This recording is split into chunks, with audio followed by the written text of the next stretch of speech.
ದೇಶದ ಸಮಸ್ಯೆಗಳಲ್ಲಿ ವಿದ್ಯಾರ್ಥಿಗಳ ಸಮಸ್ಯೆ ಅಂದರೆ ಇತ್ತೀಚೆಗೆ ಆಗಿರುವಂತಹ ನೀಟ್ ಏನಂದ್ರೆ ಪ್ರಶ್ನೆ ಪತ್ರಿಕೆ ಸೋರಿಯಾಗಿದೆ. ಈ ವಿಚಾರವಾಗಿ ಏನು ಹೇಳ್ತೀರಾ?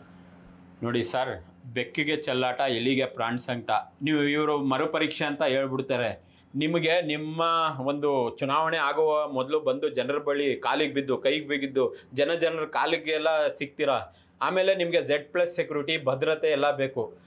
ಮಕ್ಕಳ ಭವಿಷ್ಯ ನಿರ್ಧರಿಸುವಂಥ ಒಂದು ಪ್ರಶ್ನೆ ಪತ್ರಿಕೆನ ನೀವು ಸುಭದ್ರವಾಗಿ ಕಾಪಾಡ್ಕೊಳ್ಳಲ್ಲ ಅಂದರೆ ಅದು ಅವಮಾನ, ಅತ್ಯಂತಕರ ಅವಮಾನ. ಎಲ್ಲ ದೇಶಗಳು ಕೂಡ ಪರೀಕ್ಷೆ ನಡೆಸ್ತಾ ಇದ್ದಾವೆ. ಎಲ್ಲೂ ಆಗದೆ ಇರ್ತಕ್ಕಂತಹ ಪ್ರಶ್ನೆ ಪತ್ರಿಕೆ ಸೋರಿಕೆನ ನಮ್ಮ ದೇಶದಲ್ಲಿ ಮಾತ್ರ ಪದೇ ಪದೇ ಯಾವಾಗಲೂ ಒಂದು ತಪ್ಪು ಒಂದ್ಸರಿ ಮರುಕಳಿಸುತ್ತೆ. ಇದು ನಿರಂತರ ಅಭ್ಯಾಸ ಆಗೋಗಿರುತ್ತಾರ. ಅವ್ರದ್ದು ಯಾರು ತಪ್ಪಿತಸ್ಥರು ಯಾರು? ಯಾಕೆ ಅವ್ರಿಗೆ ಮತ್ತೊಂದು ಸರಿ ಆ ಕೆಲಸ ಮಾಡೋಕ್ಕೆ ಭಯ ಹುಡ್ತಾ ಇಲ್ಲ ಅಂದರೆ ಅಲ್ಲಿ ಸಡಿಲಿಕೆ. ನಾನು ಕೇಳ್ತಕ್ಕಂಥದ್ದು ಆಡಳಿತ ವೈಫಲ್ಯ, ಇದು ಭದ್ರತೆ ವೈಫಲ್ಯ. ನೀವು ಹೇಗೆ ನಿಮ್ಮ ಭದ್ರತೆ ಸುರಕ್ಷತೆನ ಮಹತ್ವವಾಗಿ ಕಾಣ್ತಿರೋ, ನಿಮಗೆ ಜನರೇ ಆಯ್ಕೆ ಮಾಡಿಕೊಂಡು ಜನ ರೋಡಲ್ಲಿ ನಿಂತ್ಕೊಬಿಡ್ಬೇಕು. ನಿಮ್ಮ ವಾಹನಗಳನ್ನು ಸುಗಮ ಸಂಚಾರಕ್ಕೆ ವ್ಯವಸ್ಥೆ ಮಾಡಿ 0 ಟ್ರಾಫಿಕಲ್ಲಿ ಕಳಿಸ್ಕೊಡ್ಬಿಡ್ಬೇಕು. ವಿದ್ಯಾರ್ಥಿಗಳು ಎಲ್ಲೋ ಒಂದು ಇದರಲ್ಲಿ ಎಕ್ಸಾಮ್ ಬರೆಯೋಕ್ಕೆ ಹೋಗಬೇಕು, ಅವರು ಅಲ್ಲೇ ಕಾಯಬೇಕು. ಮೊದಲು ನಮ್ಮ ವ್ಯವಸ್ಥೆಗಳಲ್ಲಿ ಏನಾಗಿದೆ ಗೊತ್ತಾ ಸರ್? ಜನರು ಪ್ರಶ್ನೆ ಕೇಳೋ ಧೈರ್ಯ ಮಾಡ್ತಾ ಇಲ್ಲ. ಚುನಾವಣೆ ಪ್ರಕ್ರಿಯೆ ಇದೆಯಲ್ಲ, ಇಲ್ಲೇ ಪ್ರಾಮಾಣಿಕತೆ ಕಳ್ಕೊತಾ ಇದ್ದೀವಿ. ಇದೆಲ್ಲ ಏನಾಗುತ್ತೆ ಅಂದರೆ ಅಡ್ಡ ಪರಿಣಾಮ ಸಮಾಜದಲ್ಲಿ. ಇವತ್ತು ಪ್ರಶ್ನೆ ಪತ್ರಿಕೆ ಸೋರಿಕೆ ಅನ್ನೋದು ನಮ್ಮ ಬಾಯಲ್ಲಿ ಒಂದು ನಿಮಿಷದ ಒಂದು ಸೆಕೆಂಡಿನ ಮಾತು. ಅಲ್ಲಿ ಎಷ್ಟೋ ಜನ ಆತ್ಮಹತ್ಯೆ ಮಾಡಿಕೊಂಡ್ರು. ಭವಿಷ್ಯ ಕಾಣ್ತಾ ಇರ್ತಾರೆ.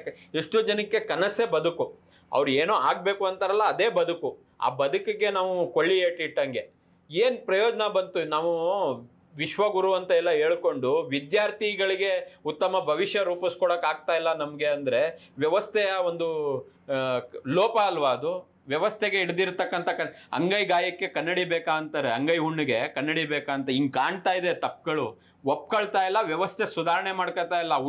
ಉದ್ದಟತನದ ಪರಮಾವಧಿ ಇದು. ಪದೇ ಈ ರೀತಿ ಸೋರಿಕೆ ಆಗ್ತಾ ಇರ್ತಕ್ಕಂಥದ್ದು. ಆಯಿತು, ವಿದ್ಯಾರ್ಥಿಗಳಿಗೆ ಏನಾದರೂ ಕ್ಷಮೆ ಕೇಳಿದ್ರ ಬಹಿರಂಗವಾಗಿ ನೀವು?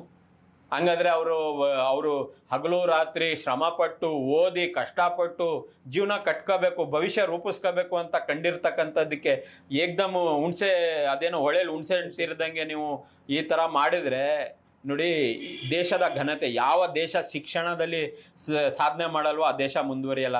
ಚೀನಾ ಜಪಾನ್ ಇವತ್ತು ಸಾಮಾಜಿಕ ಜಾಲತಾಣ ಇಲ್ಲದೆ ಹೋದರೆ ನಮಗೆ ಹೊರ ಜಗತ್ತು ಹೇಗಿದೆ ಅನ್ನೋದೇ ಗೊತ್ತಾಗ್ತಾ ಇರಲಿಲ್ಲ. ಅಲ್ಲಿ ಹೋಗಿ ನೋಡಿದ್ರೆ ಶಾಲೆ ಕಾಲೇಜ್ಗಳ ಮೇಲೆ ಆಟದ ಮೈದಾನ ಮಾಡಿಬಿಟ್ಟಿದ್ದಾರೆ. ಶಾಲೆಗಳಿಗೆ ಮಹತ್ವ. ಇನ್ನೊಂದು ಜಪಾನ್ದು ಒಂದು ವಿದ್ಯಮಾನ ನೋಡಿದಾಗ ಅವರು ಶಿಕ್ಷಣಕ್ಕೆ ಎಷ್ಟು ಮಹತ್ವ ಕೊಡ್ತಾರೆ. ಒಂದೇ ಒಂದು ವಿದ್ಯಾರ್ಥಿನಿ ಶಾಲೆಗೆ ಹೋಗೋಕ್ಕೆ ಟ್ರೈನ್ ವ್ಯವಸ್ಥೆ ಮಾಡಿದ್ದಾರೆ. ಟ್ರೈನ್ ಖರ್ಚೇನು? ಇಲ್ಲೇ ಎಲ್ಲಾದರೂ ಸ್ಥಳೀಯಲ್ಲಿ ಒಂದು ಅವ್ರಿಗೇನೋ ವ್ಯವಸ್ಥೆ ಮಾಡ್ಬೋದು. ಇಲ್ಲ, ಆ ವಿದ್ಯಾರ್ಥಿನಿ ತನ್ನ ವಿದ್ಯಾಭ್ಯಾಸ ಮುಗಿಸೋ ತನಕ ಒಂದೇ ಒಂದು ಟ್ರೈನ್ ಅವಳಿಗೋಸ್ಕರ ಅಲ್ಲಿ ರೈಲ್ವೆ ಸ್ಟೇಷನ್ ರನ್ ಆಗ್ತಾ ಇದೆ. ಇವೆಲ್ಲ ನೋಡಿದಾಗ ನಾವು ಎಲ್ಲಿದ್ದೀವಿ? ಶಾಲೆಗಳನ್ನು ಮುಚ್ತಾ ಇದ್ದೀವಿ.